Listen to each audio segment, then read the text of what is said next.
neighborhood.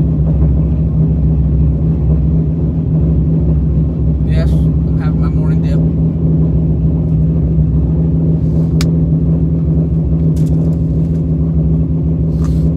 Anyway, so I figured I'd make a video of my morning routine on my way to work.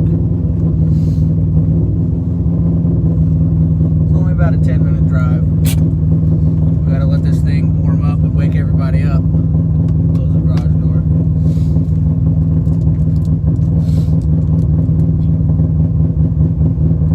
There's some other guys that have some pretty loud cars and stuff around here. And there's this one guy that's got a 4Runner. You might see it when you can see it. No, you gotta look this way. Anyway, dude's got a 4Runner that is humongous. It's got like 40-inch wheels or 40-inch tires on it. It's insane. That thing's pretty loud though. Put on my seatbelt so the base cops don't bother me.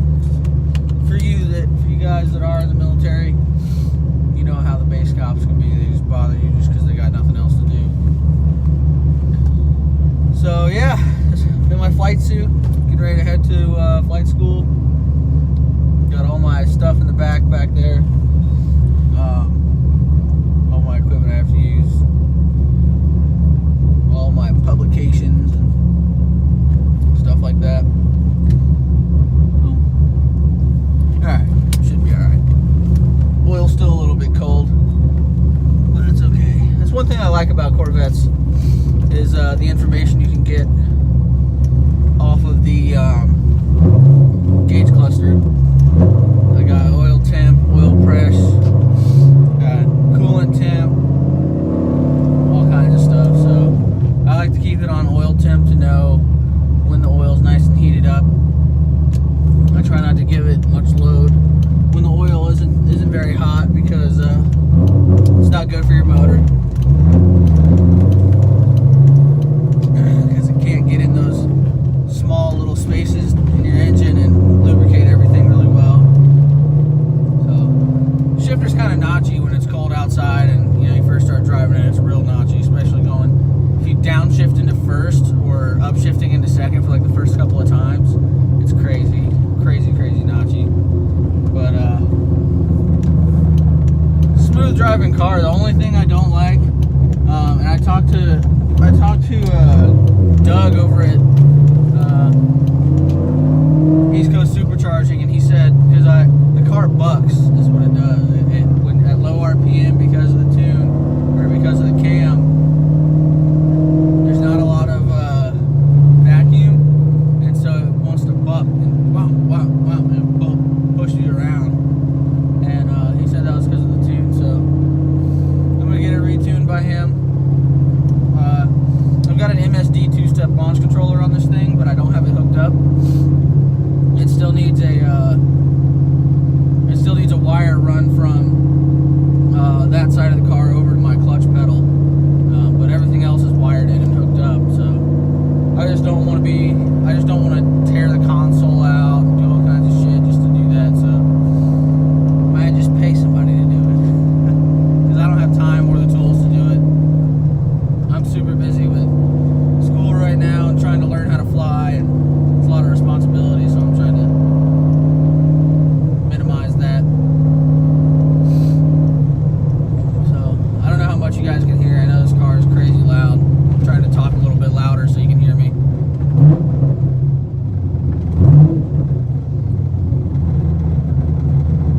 I do love driving it. I usually don't daily this car though. I don't know if I've talked about it before. So the cars I own currently, my wife drives a 2014 BMW X3. I've got the Corvette, and I also have a 2005 Neon SRT4 that I usually daily drive. One of my subscribers, Austin Reeves, he actually is hanging on to that car for me right now because when I moved to Washington State, or from Washington State to New Jersey, I couldn't bring all of my cars with me. I towed this Corvette on the back of the moving truck.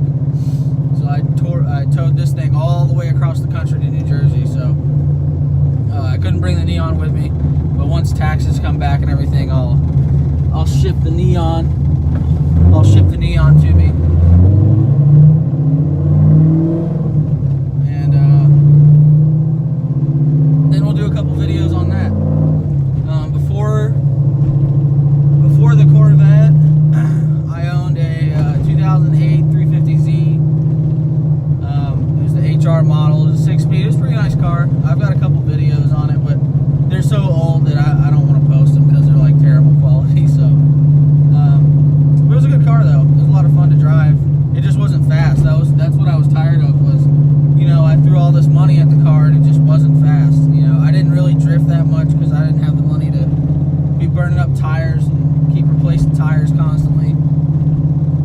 So I sold that car. I actually sold it for pretty much what I paid for it. I sold it for like 15 grand. So I didn't lose any money on it. It definitely wasn't worth 15 grand.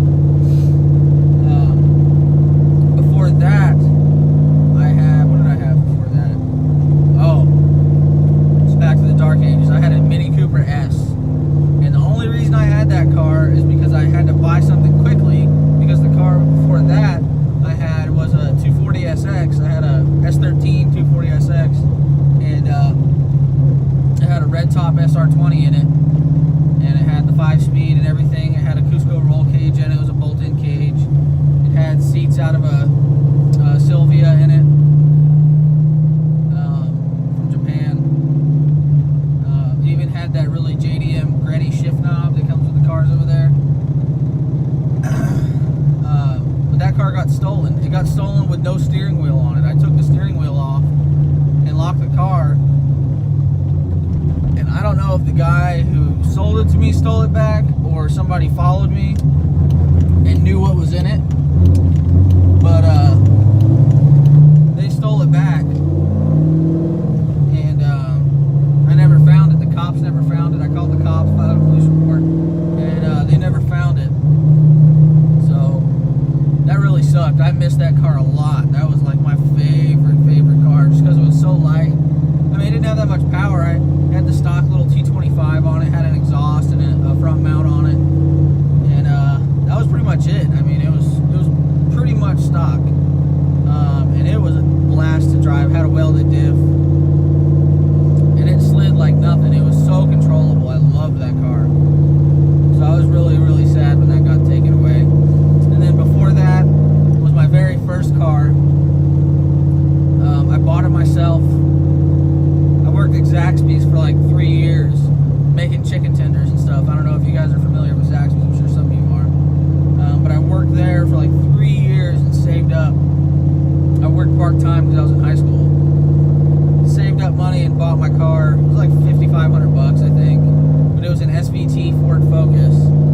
And at the time I thought it was cool, And it was really a good car. It was super reliable.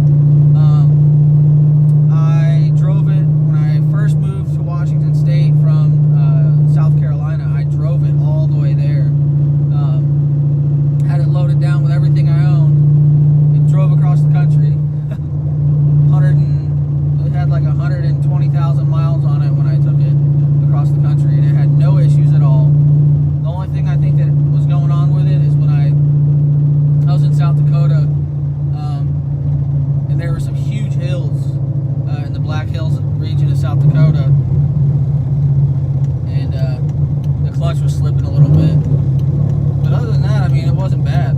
It was actually a really good car. I sold it for like $4,500, and I used that money that same day that I sold the car. I went and bought that 240SX. I got a great deal on the 240, and that's one thing that makes me think that the guy who sold it to me may have stolen it back, because of how cheap I got it. I got it, I think, for like $3,900 with the swap and everything done. It was like a great running car when I bought it. So I don't know what happened with it. It was a clean title too. So for it to get stolen, I was pretty bummed. Pretty bummed out about that, but it's just one of those things. What can you do? Except let the cops. I went and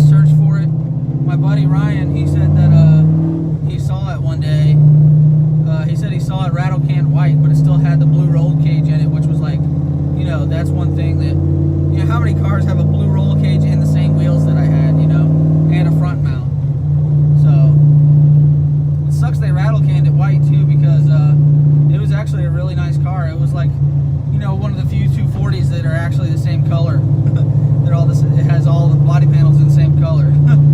So yeah, that was a bummer. But I've got the Vette now. I really thought about trading it in and getting like a C6 or something, but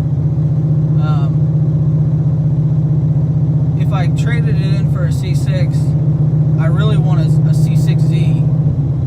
If I did that, you know, I could afford to buy the car, but the payments would be high, and I want to be able to have a cheap payment so I can do stuff to the car, make videos for you guys.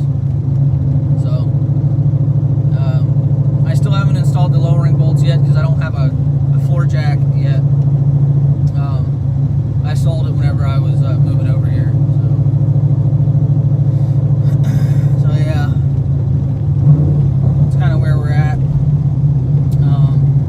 As far as my job goes, I'm still in training right now. Good Lord, that's bright. I'm still in training right now.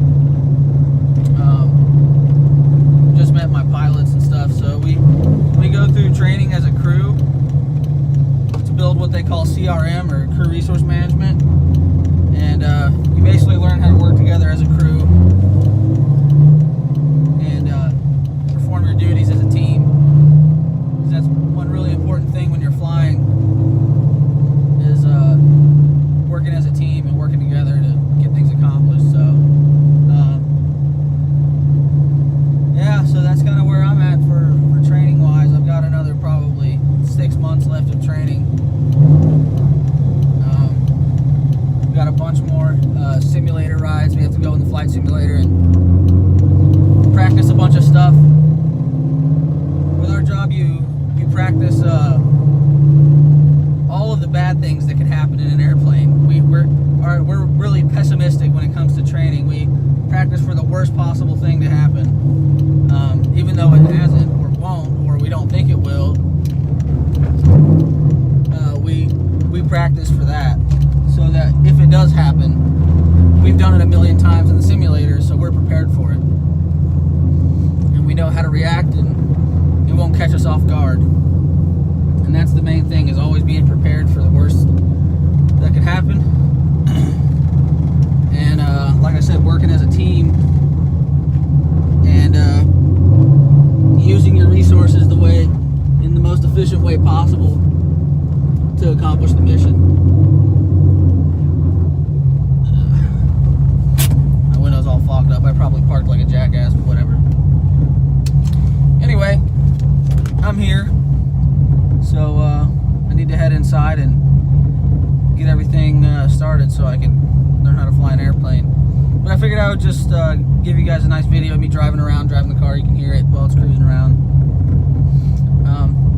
I lost my charger to my GoPro, so I'll have to buy me a new charger, and then I can get a couple videos of me getting on the throttle, get some really good exhaust clips and some flybys and stuff of the car. So, but thanks for watching. This is the Air Force Vet channel.